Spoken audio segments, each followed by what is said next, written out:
Hello, in this video we are going to talk about setInterval and clearInterval. SetInterval runs a function at specified time and this time is specified in milliseconds. If we want to stop setInterval, we can use clearInterval. So let me give an example. SetInterval. Then we put our parentheses and firstly we need to write our function.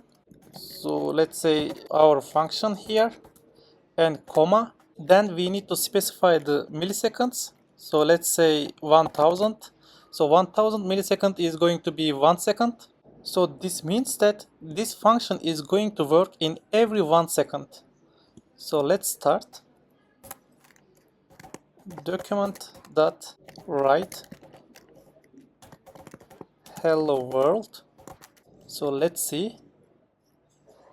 So as you can see, in every second we see hello world here. How we can stop this? In order to stop this setInterval, we need to use clearInterval. If you want to use clearInterval, you need to set a reference for setInterval. So let's create a reference for setInterval. Const my function, let's say, and let's create a condition for this. For example, let count 0. Here I used let because 0 is going to change and it is going to be 1, 2, 3 and more. If it wasn't going to change, I would use const. Let's continue. If count equals to 5, then clear interval. And what we are going to clear? Our reference is this one, so we are going to clear my function. So let's start again. 2, 3, 4, 5, 6. It did not work. Why? It didn't work because we need to increase the count. So let's do it. Count plus plus. So let's check again. So as you can see, we have 1, 2, 3, 4, 5 items and then it stopped. If we didn't have any clear interval here, it will continue forever like this. We can even make it faster. So let's make it 100 milliseconds.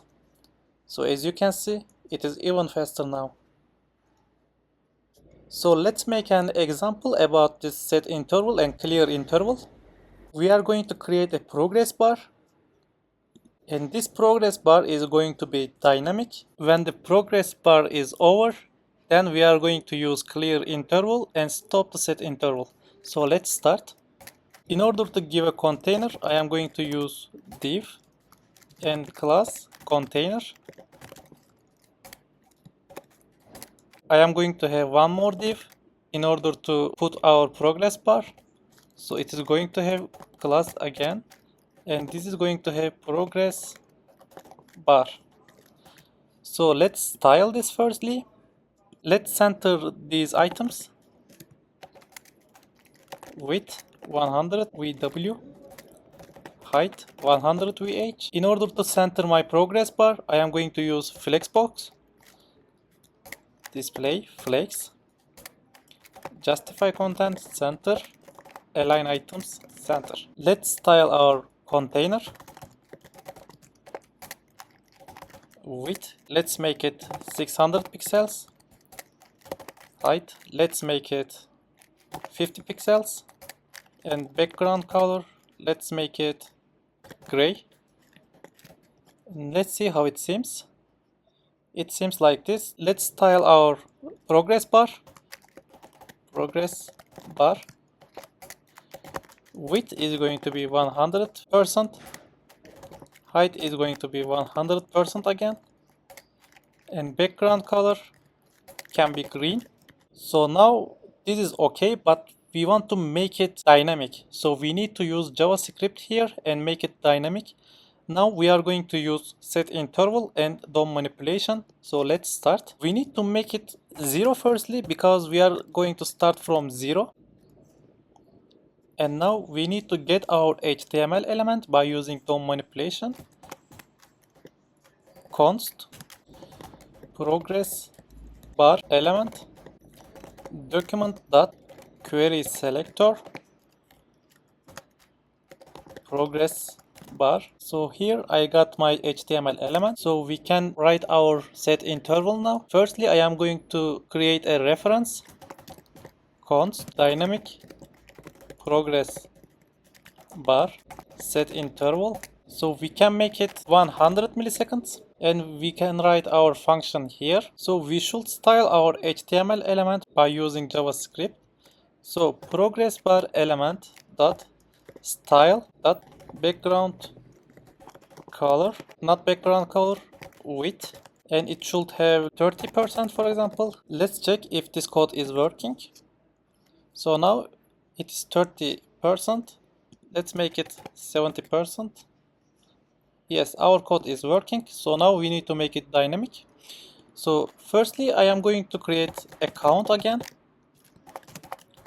If count is smaller than 100, then we should increase the count and add our element here and dynamically put our number for width.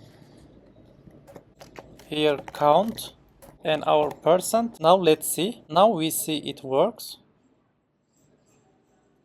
But maybe we can make it even faster. Yes, it works. We can make it faster. So I want to show you something. Console .log count. Let's increase the count here. Firstly, so basically our set interval finishes its job, but it still continues here. So that is why we are using clear interval, because it doesn't make sense to call a function unnecessarily. So let's do it. It should be here now. Let's see. And else clear interval and put the reference inside dynamic progress bar. And even if we put it like this, and let's call it. So as you can see, it finished at 100 and it doesn't continue or it doesn't call the function. So let's put it here again.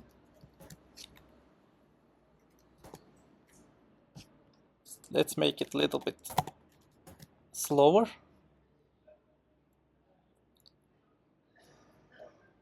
So it works as we like. So I hope you like this tutorial. If you like it, please like and comment and share with your friends. Have a good day.